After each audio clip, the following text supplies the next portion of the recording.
It says it's recording, so Well, so far we've already had. let's see. Yes. Looks like we are good to go there.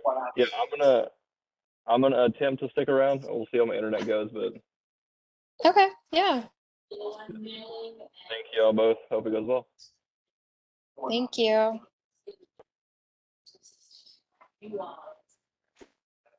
Which one is that job place?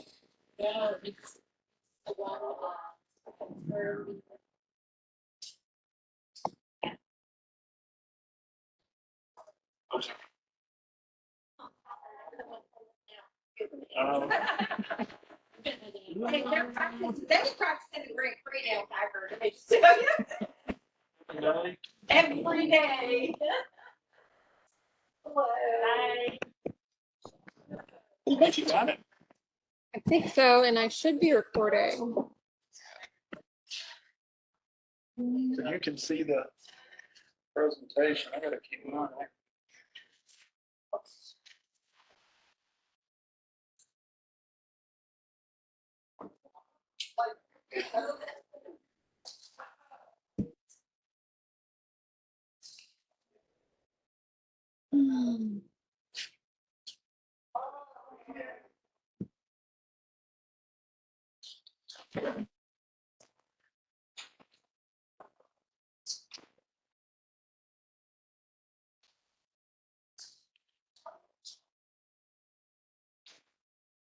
This is probably the most unique place I've ever done a public meeting. We did do one in a bar on Lower Broadway.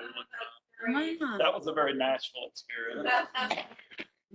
I bet. Of course, it was about 9 in the morning, so everything was Oh, nobody was up, there. tame. It was, yeah. Fun. He's talking to somebody. I hope he'll come on. I almost forgot.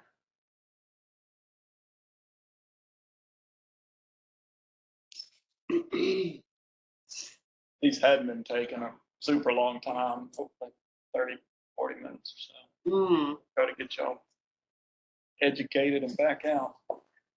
My mama's got a hump in front of her house on Eastridge. Oh, yeah? What'd she think about it? I know it slowed down the traffic a little bit. When it was first put in, somebody went in her yard because they were going too fast. But you can hear it. Yeah.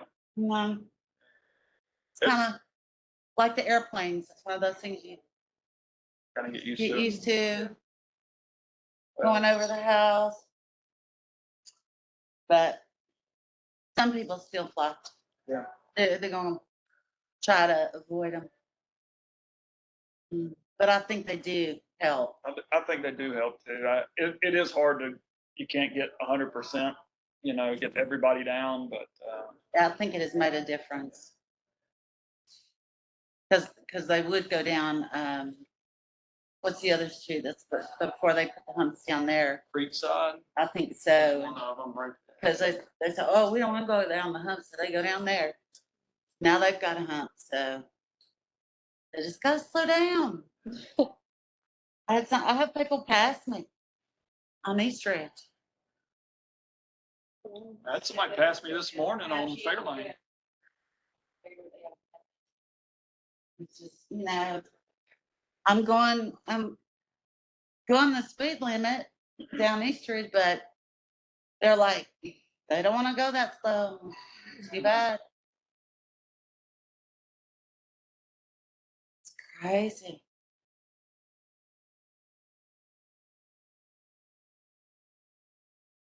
You have to be careful just going out to the mailbox. I mean, I wait for them to go over the hump. Say, go on. I want to make sure you're out of the way.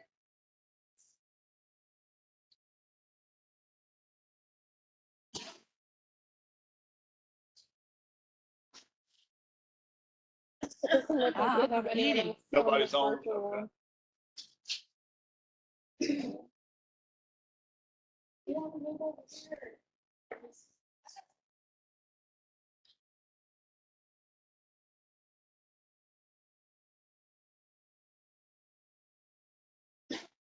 Is Kill still on or do you? I think he's still on. He said he was gonna try and stay on until his Wi-Fi gave out. Sound like he was driving.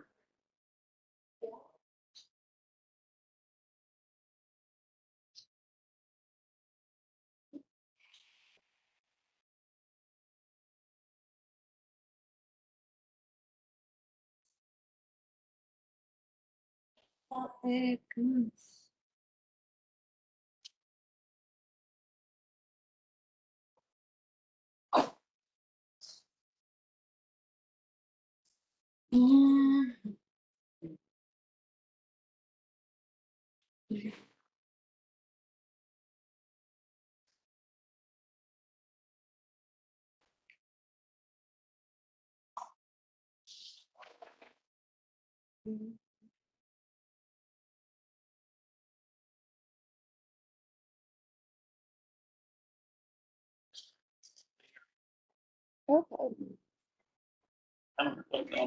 I got 6 after.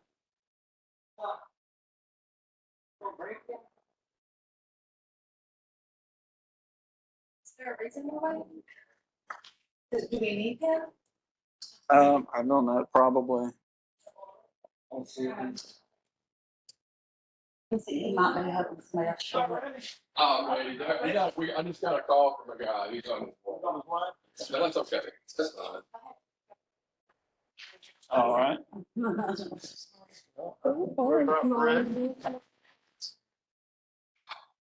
We got 6 after, so I think. Oh, yeah, that's good. Yeah, go for it. Before we jump into it, are there any announcements? We have our council member here, and Jeff is president of the Fairlane. No, not Foundation. really. I think this is just, I think right here, this is something that the folks on those 2 streets, Okay. you know, are in dire need of.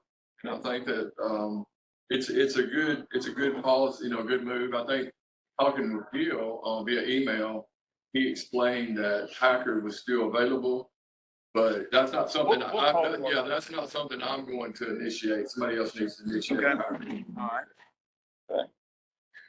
Okay. Well, let me give a little bit of housekeeping rules here. I'm trying to stay out of the glare. My name's Jeff Hammond. I'm with a group called Birch Transportation. We're consultants for Metro government, specifically the new Department of Transportation. You may have seen some press about that. It was on the last ballot, and it was a charter rep.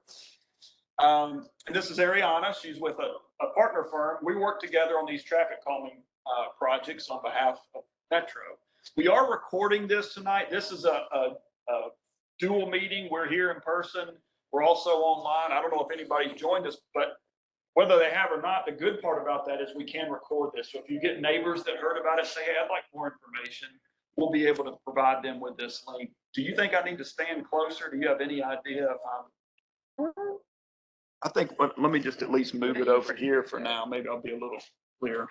And so what we're going to do is go through a couple of slides here about the traffic calming project that has already been selected for Fairlane and Strasser drives. This is not something that might happen. I mean, we're kind of, you all are kind of driving at this point, but the funding is there, the commitment is there. It's more of a matter now at this point about getting the project right and then moving on into implementation. So we're going to talk about those steps and what that requires.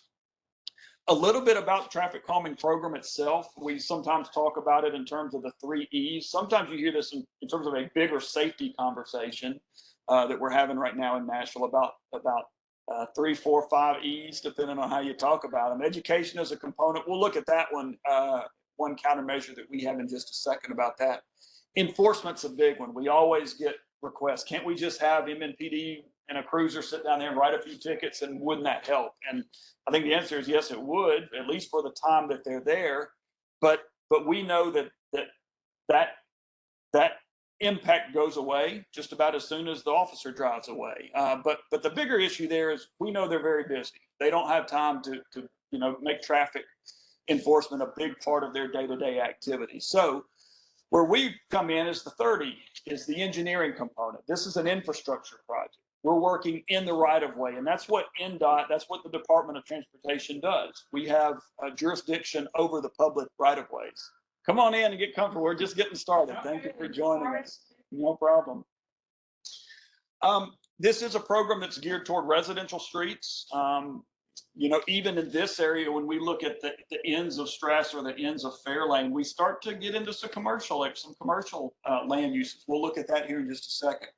We are concentrating, we like to concentrate on physical solutions. We know that there's no impact like there is when we put something down in the road that cars have to encounter, drive around, drive over, those types of things. We're focused on reducing speeds. We're not quite as focused on cut-through traffic.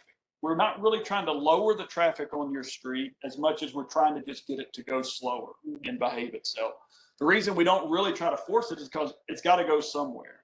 Occasionally, we'll have a big intersection that cars are trying to avoid just because there's a lot of delay at that intersection. In those cases, we may try to do something to keep it where it belongs on those big arterial streets like Nolensville Road and Harding Place. But for the most part, we're just trying to calm traffic down, and we try to do this over significant lengths. We're not as interested just at a spot that you might have on the street. It's important to know this is a street program, not a neighborhood program. That's the council member and I were talking earlier. In the past, we've done more of a neighborhood program. And so we would go into a meeting like this and say, okay, this street qualified based on the data for traffic calming. What do you think about that? And someone would say, well, yeah, but we really need it over here, and we really need it over there, and over here too. And in the past, that's kind of how it's gone. We're much more strict now about saying, no, it qualified for these streets. We have to stick to these streets. And one reason is because we've got neighborhoods, Jeff and I were talking, that have been out in this process for months, and they're still kind of trudging along. And we're trying to do some cleanup work on those. But what we're finding is that when we limit that, one of the good outcomes is we can move much faster. We stay focused, we get implementation. If we need to come back and do more, we can. But we stay focused on a street, not the neighborhood for now. And then I think we'll talk about the rest of this stuff, just some of the tools that we have to use. A couple of other contacts we'd like for you to have or know where some of our responsibilities stop and others pick up. Hub Nashville, if you don't know, is a great resource. We've had it here in Nashville for 3-4 years now, I guess. Kind of a one-stop shop for any service requests that you need. Go to hub.nashville.gov, and you can, not just at NDOT, but all kind of stuff. And so, I'm sorry. Did you? Yeah. I mean, litter, pickup, animal control, codes, whatever, everybody's there. So if you have things like you want to talk about a stop sign got knocked down, or we need the paint refreshed on our road, or whatever the case, you can go there and log that type of a request. A lot of times we know that one reason people wanted traffic calming in the first place is because they don't feel very safe walking on their street, in the evenings or night or whatever. We don't deal with sidewalks, and in this program, or bike lanes or those types of things. So we like to give Miss Anna Dearman, she's the coordinator for that type of a request, and you can contact her that way. And then any kind of things like planting or any kind of beautification cleanup activities and those types of things, you've got some contact information there.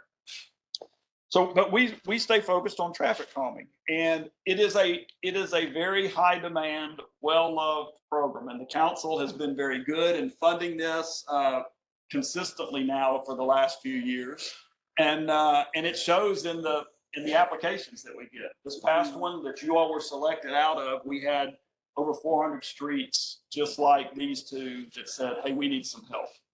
And so we can't get to all of those. We only picked 24 neighborhoods. That's actually about 27-ish streets that we're working on, and this is 2 of them that we're talking about tonight. So it is, sometimes we say, congratulations, you're in the program, but also I'm sorry, you must have had some pretty bad data to get inducted into the program. So speaking of that, once those applications come in for those 400 streets, we do collect data. We go out and lay tubes on the road and collect speed data and volume data. We look at the crashes that have occurred along the street.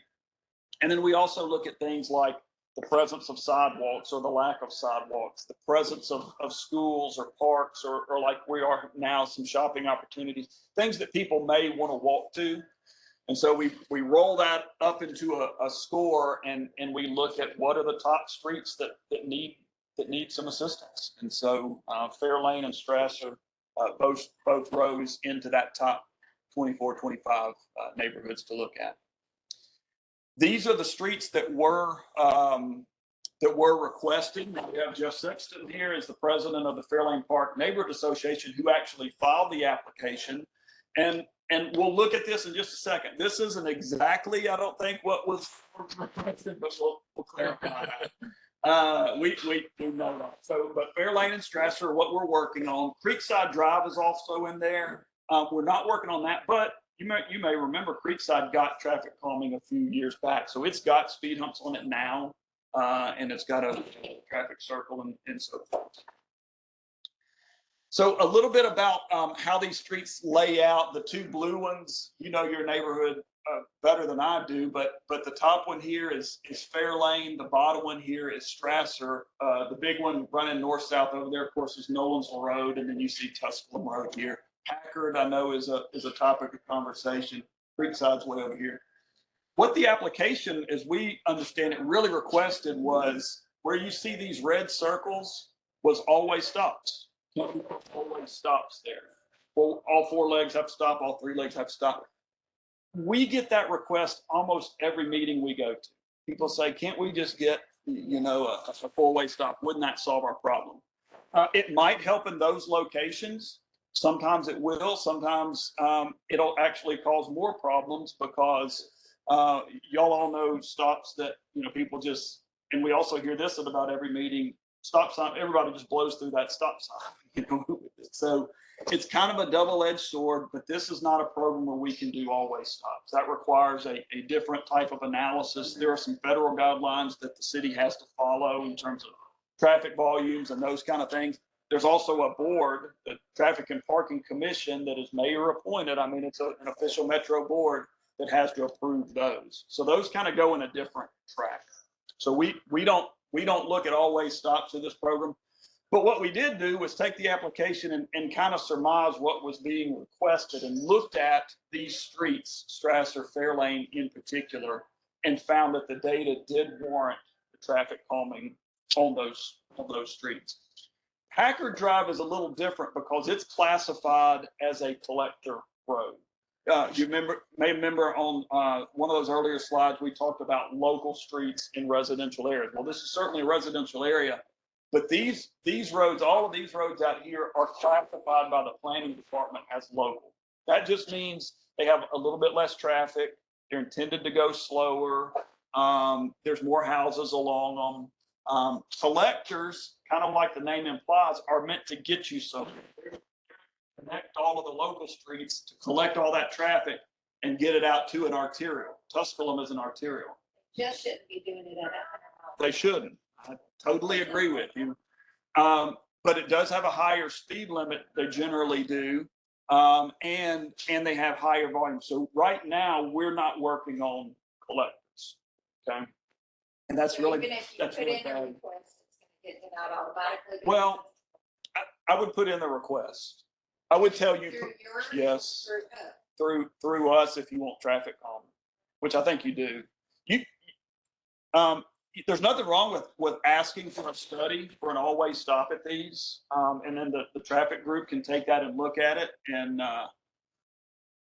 these traffic volumes change all the time, so it may be to a point where they meet that warrant. But I would tell you, if that does and nothing else meets, you're going to slow traffic down right at that point, but then they're just going to pick back up again and go. And then you'll probably have a lot of people running it and those types of things. You're welcome to do that. But I would put in the request for Packard. And the reason I say that is there's a good chance we're going to say it's a collector, we don't work. But if you look, but if you look at our manual, we do say it's kind of on a case by case basis. There are some collectors, there's nothing magic about this. There are some collectors that work a lot more like local streets. And there are some local streets that are a lot more like collectors than you would think.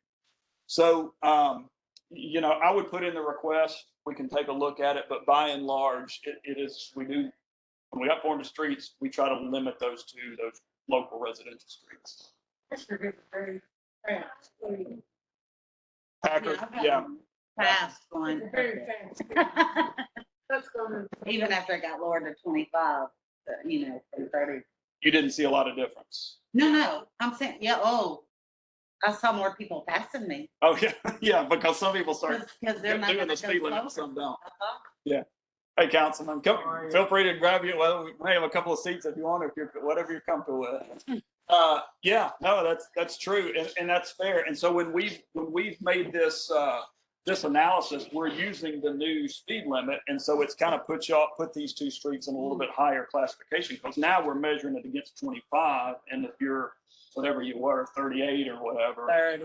Jeff, is it possible on Packard to look at, because Packard cuts at Keeley, right? You know, if you go up to Keeley, my question would be, would part of a collector qualify versus all of it? Because this side would be, to me, by what I've been able to find, would be the side, which was the reason for the request for the side, for the four-way, especially the one at Creekside. And the reason for that being, that's where we've had a child hit.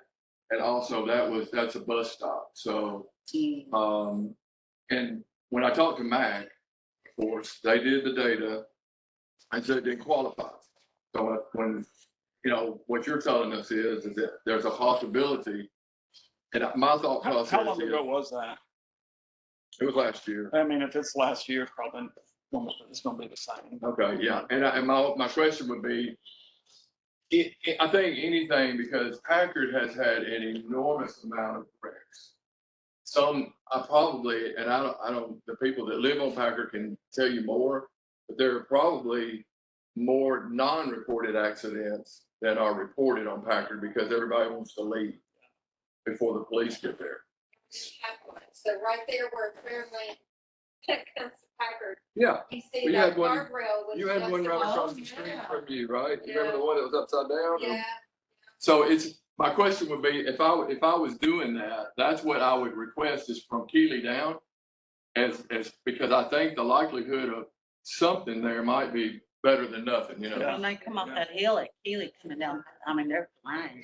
I mean, and the child was okay, but I mean, it was a matter, it was clearly speeding, you know, and, you know, I met with Metro, Public Schools, and they reversed the, bus stop to the other side of the street. It was on one side, and the next day, they went out and did the ride, and they changed it to the other side of the street. We've had, on, Fairlane, we've had 2 children in the past several years hit. Every morning when I leave, I see children at bus stops.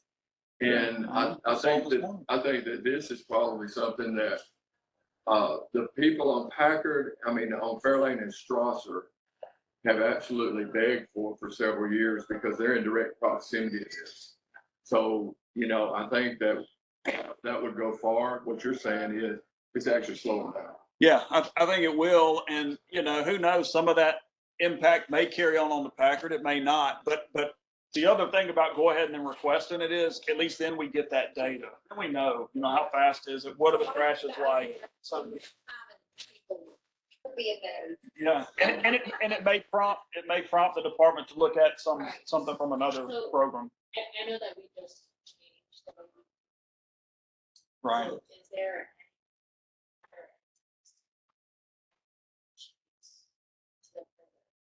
We haven't talked about it a lot, honestly. I mean, like I said, there's still only kind of a case by case. We'll look at it. We would still collect the data and use that to help us make that decision in a way that if someone requests traffic calming on Knowlesville Road, we're just going to tell them we don't. It's not. Should I? And we won't collect the data. It's not like. It's not like Knowles Road. So that's why I say I would go ahead, but there has not been a lot of discussion on, as a policy, opening it up to more of a collector type program. We're still focused on the residential. Hey, y'all make yourself comfortable if you can get a spot, or Right. there's a couple of chairs up here if you want to come up here.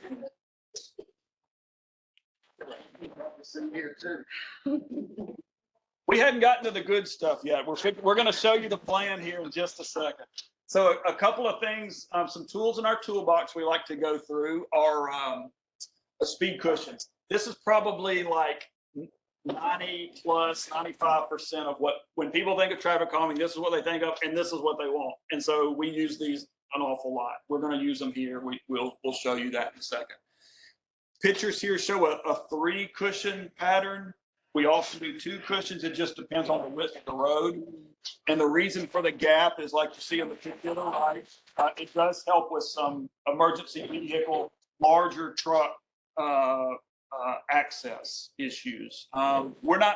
We want to slow FedEx down. We don't mind slowing them down. We don't want to slow these guys down. And so what this does is minimize that. They don't totally miss these, but they can straddle. If you look carefully, these are tapered on this edge, so they can continue over those a little bit faster than the little hot rods the kids are driving. The smaller the car, the more impacted they are by these. But we space these and lay them out in such a way that every vehicle has to put at least 2 tires on one of those cushions.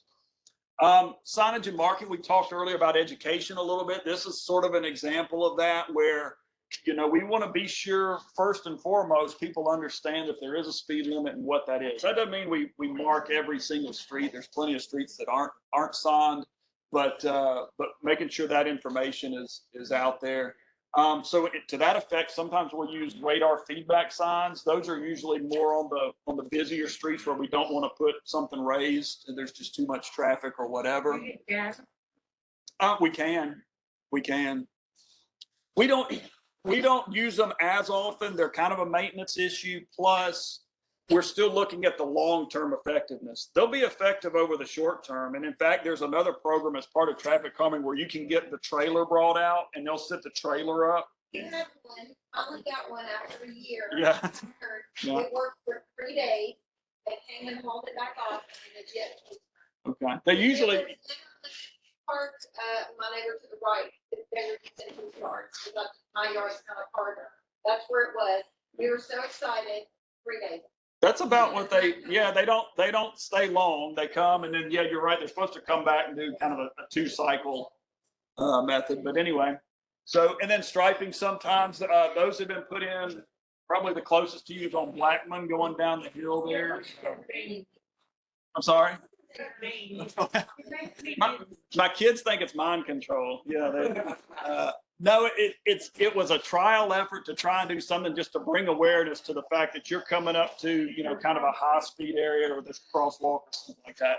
We're not really using that. But what we do use markings more for, I'll come back to this. We don't have it.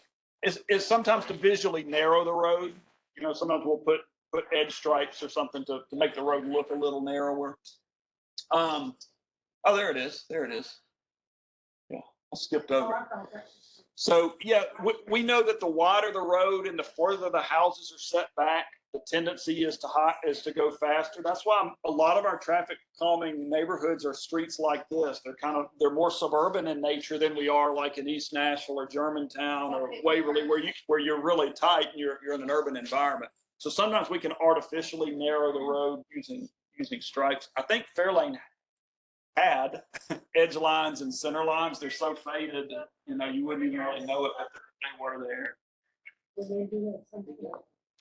Speed tables is very much like speed cushions. They just don't have that gap. So sometimes we use these. Where we use these more often is when we lengthen them. So if we don't want to slow you down to 20 or 15 to 25, and we're looking more for like a 25 to 30 mile an hour, we might put a speed table and give it a little bit longer length.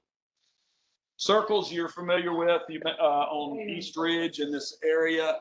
Did someone say hate them? So the thing about this is probably a lot, and that's one of the drawbacks to it.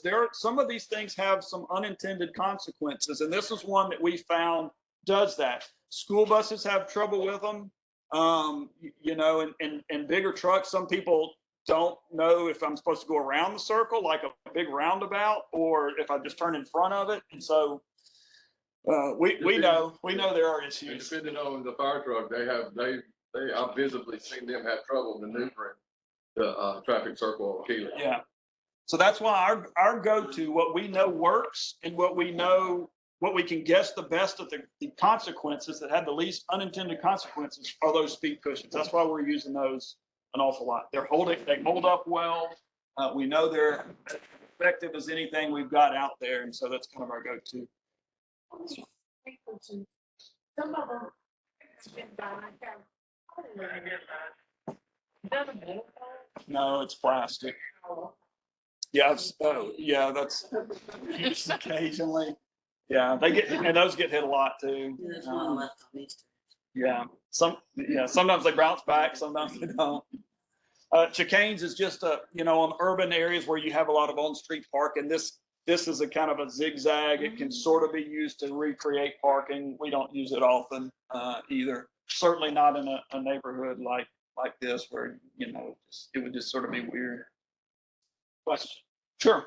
So this neighborhood has already seen traffic calming ones on Keeley, Creekside, and what's the other one, Jeff? East Ridge. East Ridge, So now the studies have been done again, and we still see that these other streets are just like those streets that continue to have the highest volume in Nashville.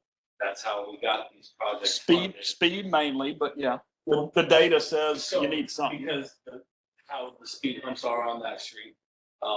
And now I know there's also been another petition already filed for Packer Drive and Mel Parr and another one.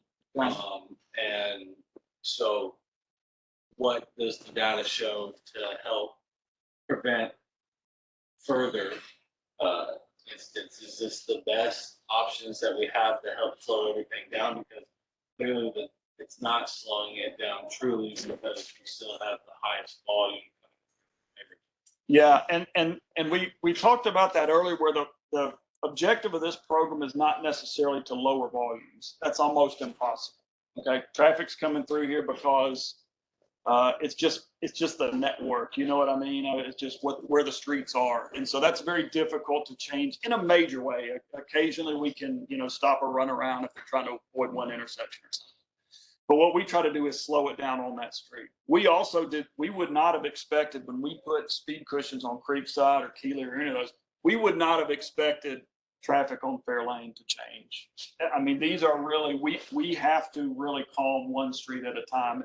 And just like when we put them on here, I don't expect behavior on Packard to change a lot. You're probably not going to notice. It would be nice if people kind of got in the habit of driving slower and that carried over on the Packard, but we're realistic about that. So, Well, follow up that you said, a workaround with just like the major, Knoxville project that's coming through, wide 5 lanes all the way down. And then you have the Bell Road. For extending cable lane, restricted lane. not a widening project now. That would be what everyone's working on. Is the restricted zone area. I see what you mean. Yeah. Yeah, Yeah. avoid everything. And then a lot of times what we see is traffic signals. So anywhere where the signal, like Haywood is a signal at Nolensville, Tuscaloosa is a signal at Nolensville. A lot of times that acts as a magnet and brings traffic to it, because I tried this morning to turn left out of Fairlane onto Nolensville this morning. I should have known better, right? So I did it. I just be patient. No, it's fine. You just gotta wait through a couple of cycles. You're not gonna get it. The good part was I was the only one doing it. You were the guy everybody was. Oh no, I got over. They could get around. The right turners could get around me. So yeah. So let me run through the kind of where we are in the process, and I'm gonna show you the plan. We'll start talking that. The good part is we're at the red, so we're like already a third of the way through the process, according to this. So congratulations. But we went through the application, we went through the selection. You're in. We're at meeting 1 right now. Coming out of tonight, depending on how our discussion with that design goes, We may come back to a meeting too. This is what you were talking about. We may not have to. We'll talk about that here in a little bit. And then there's a ballot process. I'll give you some more information on that when we go to construction. But the key right now is seeing where you guys are. That's my contact. We'll come back to that, and I'll put that back up if y'all want to see it. So here's where we are. I've got both streets on one slide. It's a pretty straightforward concept, use of speed cushions. There are 5 sets on Fairlane and 3 on Strasser, and I'll tell you how we come up with that. So what we look at is, there we go. We kind of look at some critical points. One critical point is Nolensville Road. Another critical point is the 4-way stop. And then the last one we're looking at is the stop there at Packard. Those 3 points on this street make up some control points. And so what we do is we look at the distance from here to here, or maybe more particularly from about this point, because it's at this point where we're thinking you kind of enter the neighborhood. You enter the neighborhood at Raywood, maybe a little bit before. And so that's why we've got our first set just a little bit before you get to Raywood, because all this is just commercial. There's nobody. Yeah. You know that's where it's heavy rain, so that underwater that area is. That's perfect to know. Is it kind of down at that? No, right where you have the first one is. All right. We'll look at that and see, and sometimes we'll even call Metro Stormwater and ask it, are there complaints and stuff, and we'll make sure we're. Do I? The culvert's getting replaced. Okay, is it? Okay, all right, good to know. Should be one of them that needs to be infrastructure. Okay, perfect. So anyway, we look at it from that point, the distance is here, and then we cut that distance to try and get gaps of about 400 to 600 feet. We know if we can space them out that way, we'll get good controlled slow speed where you won't have as much of this where I slow down and then I gun it and speed up, to get to that next one. If we can keep it at that distance, that will help. If we get much closer than that, we're also trying to not make it onerous on people such that, it's such a headache, they'll hop up and cut around and go somewhere else. We're not trying to do that. We're just trying to slow the traffic that we've got.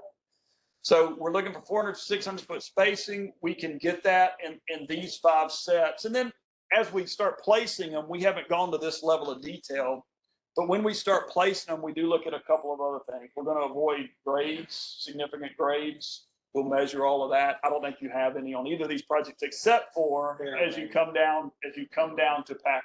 Really on both of them, as you come down to Packard, we know there's a downgrade there, but we're fine. We can avoid that. We also look for, I was going to say, we also look for driveways.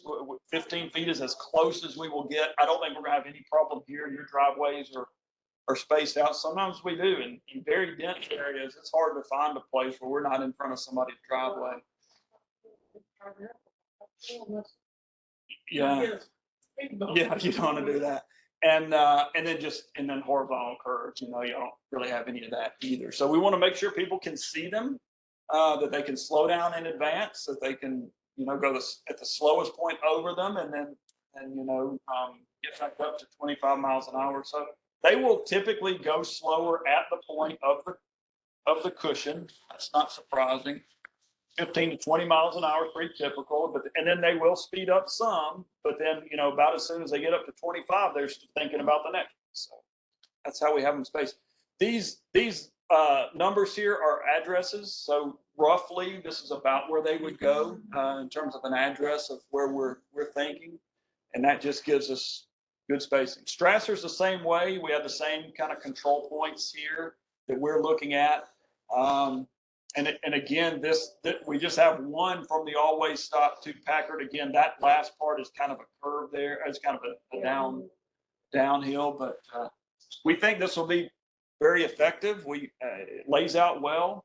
We don't have big hills here to contend with, and the driveways are good. So that's our plan moving forward. There's some other things like we want to do, like I'm going to recommend that we go ahead and restripe the center line and the edge lines on that. Strasser, I think, is just edge lines. So this street's Strasser's actually a little wider. I think this is about 20 feet. Strasser's about 21, 22. It's also got a little bit of a shoulder there. And, what do they call it? What do we classify that? Sidewalk? That's what pedestrians try to use it. we would never call it sidewalk because the ADA people would eat us alive. Shoulder. It's not recognized as a sidewalk It's because not. it was asphalt. Oh, you talking about this one up here? That's Yeah, there is recognized like a as little sidewalk. sidewalk. I know what you mean. But that was not concrete. It's not It concrete. was considered as part of the street when it was done. Oh. It was kind of almost done as an afterthought. The old public works guys call it a safety walk. You know, and you see this someplace where there's a, hey, Something better than nothing. it's something better than Yeah, nothing. yeah. Yeah, I agree with you. I'd take it. You know, rather than not have anything, you don't have anything on the Strasser. But you do have a curb and then it's a little 3-foot wide asphalt path. So we won't do anything with that. But other than, you know, we Can you help prevent people from driving and using? Posting, I know the white things cost money and people do drive them over, but more the merrier kind of thing, the more dense. The first time, the more likely. You're saying, so when we put the speed cushions, people might drive up on that safety walk up and Yeah, around it? because it's no more than some neighborhoods have for a driveway that drop off into the road. Of a great, pedestrians and children do use that as a safety walk. Yeah. Walk path, sidewalk and south. We can. I don't think I have a picture of one, but yes, we do. So anytime there's enough room where we know cars drive around these things, and sometimes they go to great lengths to drive around these things. And so anytime that's a possibility, it's very common that we will put we call them flexible delineators, but yeah, one of those white sticks, plastic sticks on either side of that to prevent that. I don't think it's a bad idea to look at that if, you know, if we don't think that would be a blockage to someone who's trying to use that that'd be my only consideration there. But if we think people, and that's another thing, we can put it, and then if people really are hopping up on the curb and driving around, that we can come back and apply those later. But something we can take a look at.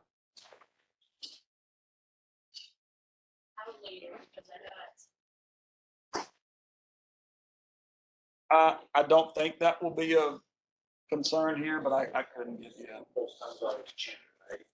Yeah, we would love to do it now.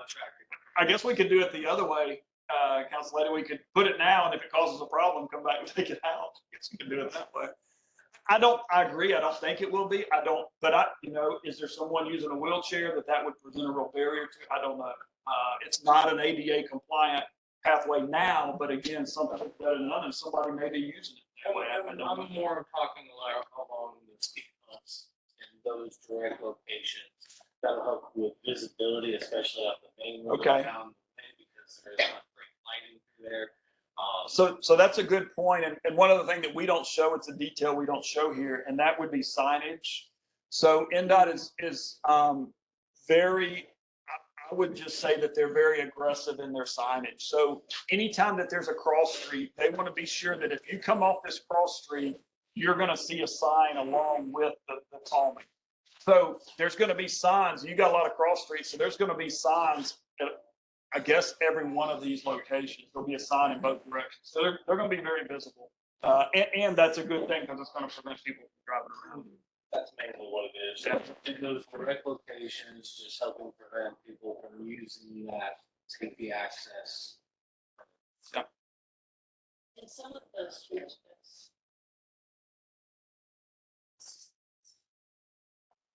we also had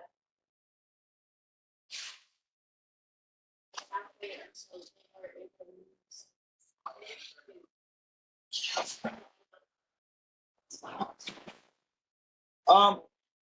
So when we've got a situation, and this is pretty similar to what we see like on Strasser, where you have a little bit of room out here, not this much probably, but But this is very simple. This is very close to what we would expect. If people are parking on the side of the road, they can still do that, and nothing here will keep them from doing that. To us, that's okay. I know parking on the street can be a nuisance, but as far as the speed cushions go, that's perfectly fine. In a sense, the parking does have a traffic calming effect, but it doesn't change where we need to place these or anything like that.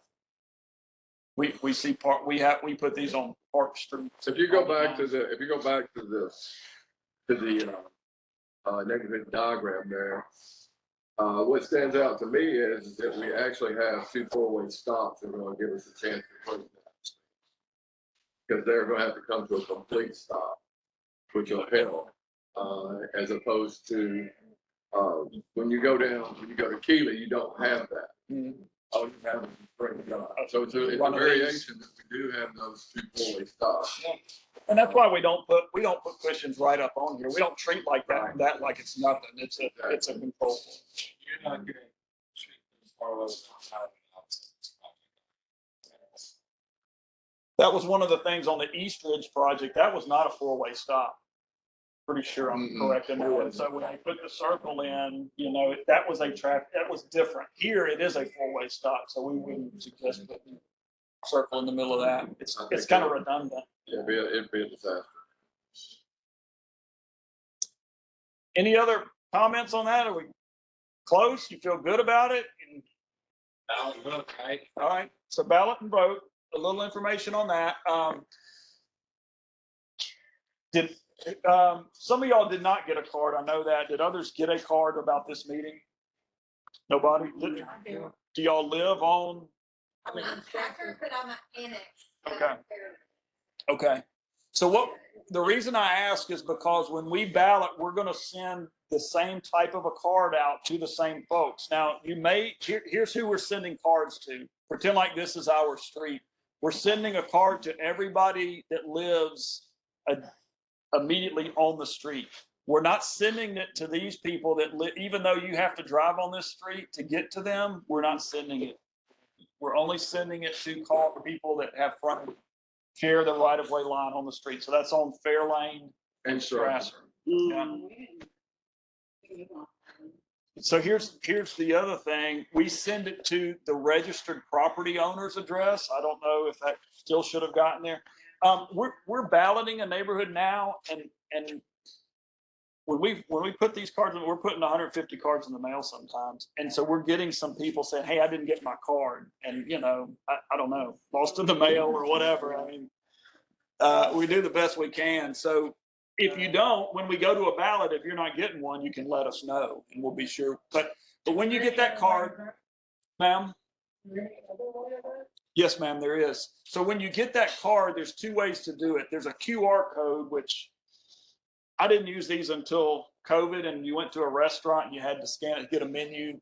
I learned how to do it. It's really easy. All you do is point your camera at it, and then it pulls up Nashville.gov, and there's an online ballot, and it's going to ask you for your name, your address, and a special little code that we're going to give you down in the corner of the card right there. Then your vote is in. You can vote yes, you can vote no, or whatever you want to. The other way to do it is there's some information if you just need to call in. You need to call and talk to somebody, that information is on there. That goes to Gil Thomas, and who's the Metro traffic calming man. He can walk you through that process. Only the people that are going to be voting are the people who live on the street. That's correct. 1 vote per household. The owner of the property is who we send that to. They're the ones that we're asking for the vote from. The nice thing about this process, and I don't want to bore you with how we did it in the past, but the reason we still have a lot of streets that, have done meetings like this and then nothing has happened is because we used to ask you to go door to door and get 70% of your neighbors to sign this thing. Okay. That was very, very difficult, particularly in a neighborhood that had a lot of rental units, because we didn't accept the renters. I mean, so it's like some of these projects, it became impossible for some people. So what we do now is 2 things. One, we cap it at 6 weeks. At the end of 6 weeks, we're done. The other part is we're not looking for an absolute number of people. We're looking for 2/3 of the people who vote to be in favor of it. Okay, if 10 people vote, we're looking for 7 of them to be in favor of it. I think we'll get a lot more than that. Whole number of votes. It's not. It's just like an election. It's just like an election. You know, no longer are we looking for an absolute number of everybody who was eligible to have a say. That's what's taking it's taking forever, you know. Wonderful. So, we're telling people, if y'all like what you saw on that past one, something like 3 weeks. We will finish our plans now. We'll go back and spot those in, nail them down, get them, not nail them down literally, get them exactly where we want them, finish the plans. The other thing about this, when you go to this website, there's also a link that lets you see the actual plans. So a lot of your neighbors are not here tonight. A lot of your neighbors are never going to show up to anything like this, but if they get the card, they will be able to see the plans and exactly what we're proposing. And then they can vote, you know, knowledgeably. So it takes us a little time to finish those plans, get them on the website, and get those cards out to you. We will let y'all know. We can work through you, Jeff, and make sure that our council members know when that's going to happen, and they can try and get that information.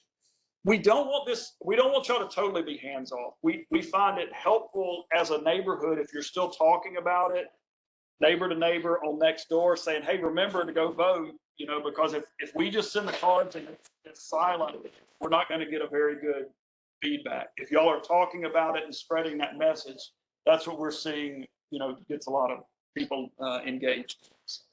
But that's up to you. You do it however you want to. I think that'll help the number of votes instead of the percentage of people, because it'll kind of eliminate that are renters, yeah, that or absentee landlords that we're never going to find. That's right.